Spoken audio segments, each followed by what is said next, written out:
Hi, Nick here from Best Body Health Coach again. So in this video, I'd like to talk to you about our health program, our way of eating, and sport. So, people do different kinds of sports, and different kinds of sports demand different kinds of physical ability. Some sports are explosive, some sports are endurance, some sports are just basically skill.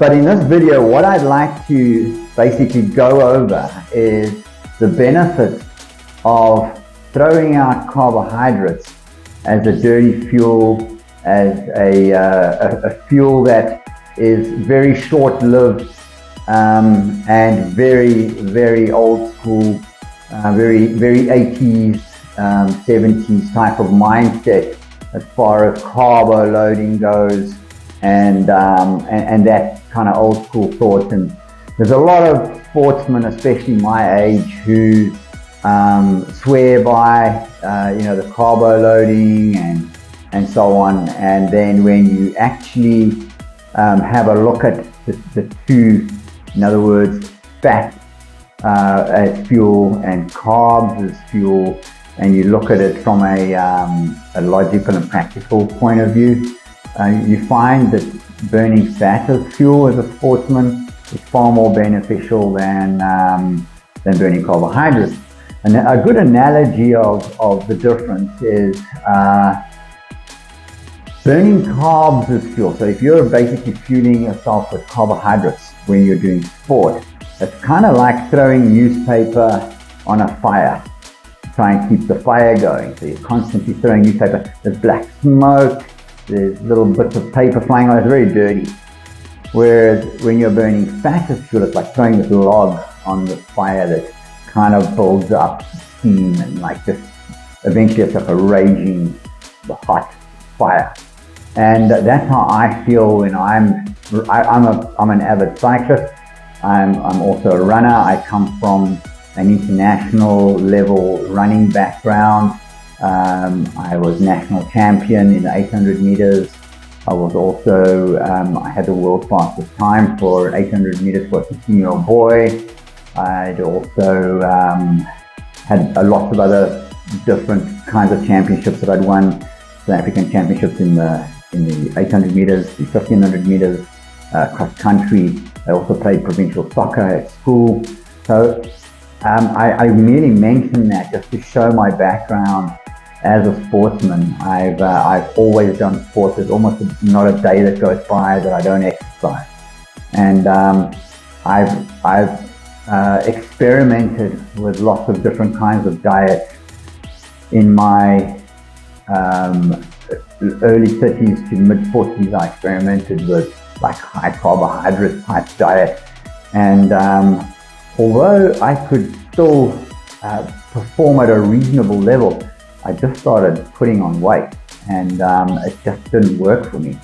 And so what I did was I switched over to fat as fuel, and I cut out all carbohydrates and all sugar, and everybody told me I was going to die of a heart attack and cholesterol and I don't know, have a stroke, and quite honestly, the exact opposite is true.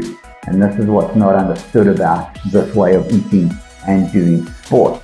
So what I found was when I was switching over from this high carbohydrate, high sugar type diet to a fat burning type of diet, I really felt bad in the beginning. Like I wanted to give up. I went for a run one day. It was merely like an 8-kilometer slow run, and I got like 3 kilometers into this run and I walked home. I thought I was getting sick. I thought I had flu. I tried again the next day. I just had nothing left in me. I had no power whatsoever. Also, this was 10 years ago for me, so I didn't know a lot about this type of diet. So there's a lot more technical specifications that have been added into it by myself through research as I've gone along on this little journey. I've run into certain problems along the way and found solutions to those problems as I've gone. So the one thing that happened to me was we did a long ride. It was 180 kilometer team time trial, and it wasn't really it wouldn't have normally been a hard race for me. But what actually happened there was I'd had a bit of like a lingering flu leading up to this race, probably about 3 weeks, and I hadn't done much riding on the bike, and then I was invited to this race like on the Friday before the Sunday, and I agreed to do it, which was, I don't know why. In my mind, I thought I could do it. Anyway, I lasted about 140 kilometers, and then we hit some big mountains at the end, and I completely petered out. I went into like massive cramping. I literally, every muscle in my legs was cramping. It's the worst cramps I've ever had.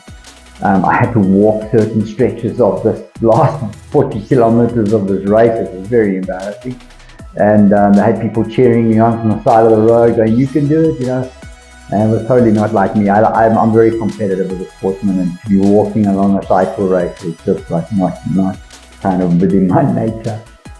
But it did teach me a valuable lesson. It taught me that, you know, with eating high fat and cutting out all junk food, sugar, carbohydrates, all that kind of thing, you're also cutting out a lot of your electrolytes because they are laden with salt, like sodium and monosodium glutamate, MSG in other words, and all sorts of other like of the harsh electrolytes, and there's no balance there as well. You know, you don't have your potassium balancing out those types of electrolytes.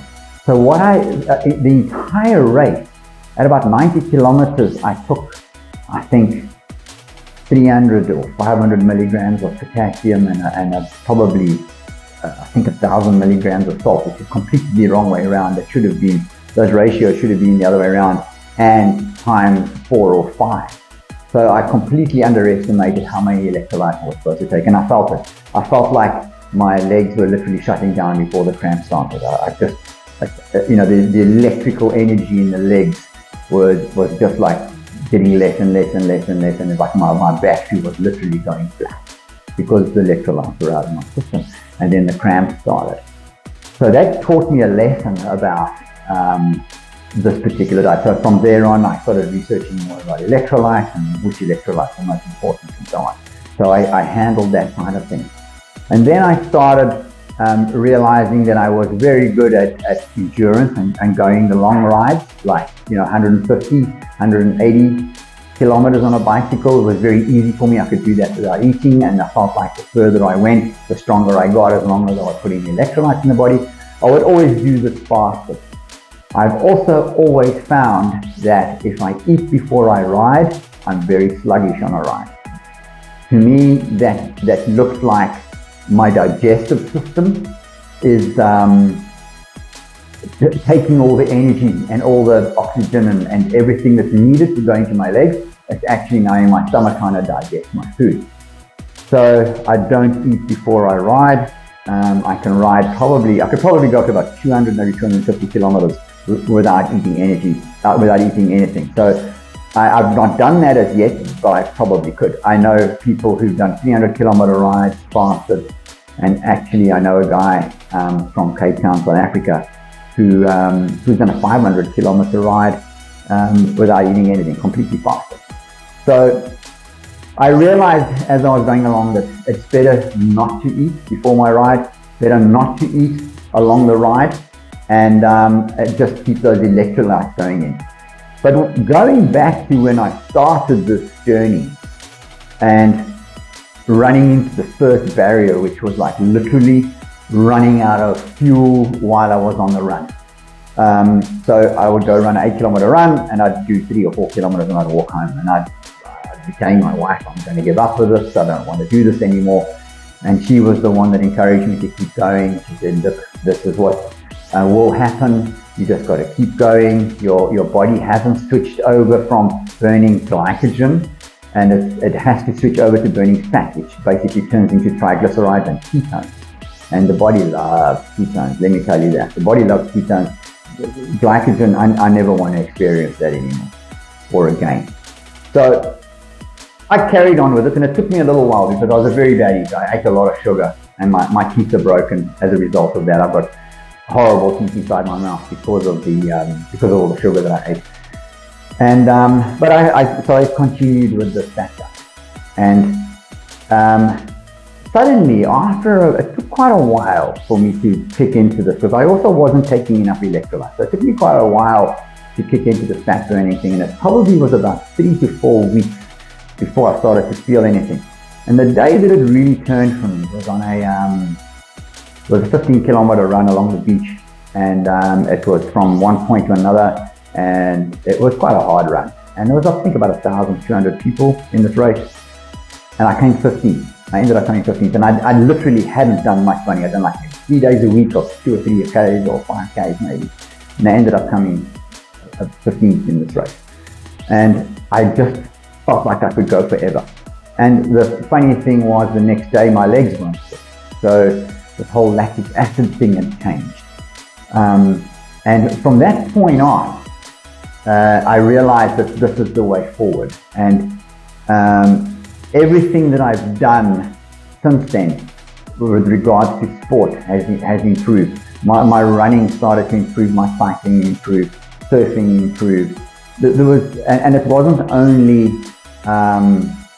the physical ability, it was the mental thing as well. It's like I became extremely sharp. It actually feels like it raises your IQ, but it also made me very razor sharp. So if I'm in a race and I need to be thinking straight, and I need to be sharp and a very, very quick reaction time to various things that go on in a race. I also work out strategies very quickly while I'm in a race, or even when I'm just on a club ride. I'm always working out strategies. It's a lot easier to do that on the ride for me, and I literally feel like a steam train. It feels like the further I go, the stronger I get. So I recommend, if you're a sportsman, please contact me. I'd get you on a specialized program to get you into this the state where you feel that you are burning fuel like really efficiently. It's a great feeling, and it's a great feeling all around. You can go, the whole day without eating. You can ride your bike in the morning, or do whatever training you have in the morning, and still go the whole day without eating. You don't have to eat all the time.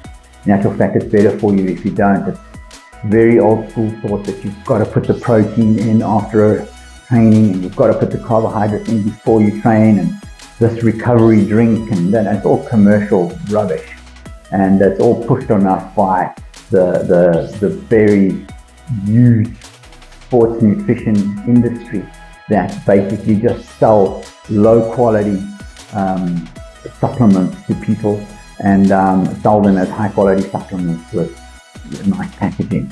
So don't get fooled into that. You can get the supplements, or you can get the nutrition you need from your food and other natural organic supplements, and that it'll actually give you a more longevity as a sportsman and just generally in life. So if you're interested in getting into this, please contact me. You have to know that there's going to be a few weeks of pain and suffering where it feels like this is not working, and it's horrible, and you're grumpy, and your legs are tired, or your arms are tired, and it's just the body has run out of glycogen stores, which is actually a good thing. You don't need that. When it kicks over into using ketones, man, it's a whole new ball game. You start to feel like Superman. You start to produce more testosterone. Your body produces more human growth hormone. It's just like the difference is immense. Also, stem cells. It also takes broken protein and regenerates it into new protein. So your body just the longer you go on it, the better it gets. And for me, I've been doing this for 10 years now. I can't believe that I'm still feeling new benefits from being on the program, and I'm pretty strict about it. I stay on it pretty well. So if you'd like to know more about it, please contact me, and please subscribe on the link below to our YouTube channel.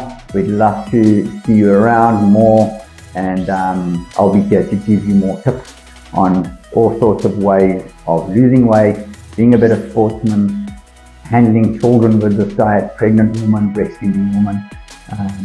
There's all sorts of different areas that we can handle with this program. So yeah, contact us. Let us see if we can help.